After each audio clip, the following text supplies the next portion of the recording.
Hello বন্ধুরা, Mahfuz pigeon লফটের আরেকটা নতুন ভিডিও নিয়ে আপনাদের সামনে এলাম।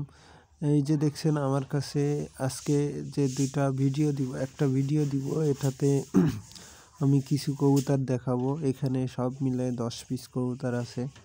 তো এটা প্রথমেই আমি দেখাচ্ছি যে দুইটা সবজি কালারের অরিজিনাল জালালি বুনো। এটা চট্টগ্রাম থেকে নিয়ে আসা ধরা কবুতর। তো এটার পাটা দেখেন, এটা পা দেখলেই আপনারা যারা জালালি চিনেন তারা বুঝবেন যে জালালি আসলে কাকে বলে। পা এবং চোখ দেখেন, পা দুইটা একদম সেই খয়েরি লাল, এটা কিন্তু স্বাভাবিক লাল না। তো এই রানিং দুইটা বিক্রি হবে। আর এখানে দেখেন এই যে আরও 5 পিস বাচ্চা আছে, বাচ্চাগুলো কোয়ালিটিফুল বাচ্চা একসঙ্গে আসছে।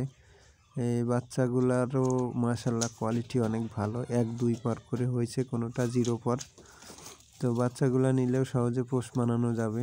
আর সাথে আরও দুইটা মাক্সি আছে, মাক্সি দুইটার ছবি লাস্টে ভিডিও শেষে আমি দেখাই দিব। তো দুইটা মাক্সি আছে, দুইটা নিউ অ্যাডাল্ট মাদি। মাক্সি দুইটাও মাশাল্লাহ খুব সুন্দর কবুতর, ওই দুইটাও ভালো হবে। আপনারা যদি কেউ নিতে আগ্রহী হন তা আমার ভিডিও ডিসক্রিপশনে আমার অ্যাড্রেস দেওয়া থাকবে, আর ভিডিওর উপরে আমি আমার ফোন নাম্বারটা দিয়ে দিব। আপনারা চাইলে আমার সঙ্গে যোগাযোগ করবেন, ইনশাল্লাহ দেওয়া যাবে, ভালো মানের জিনিস পাবেন।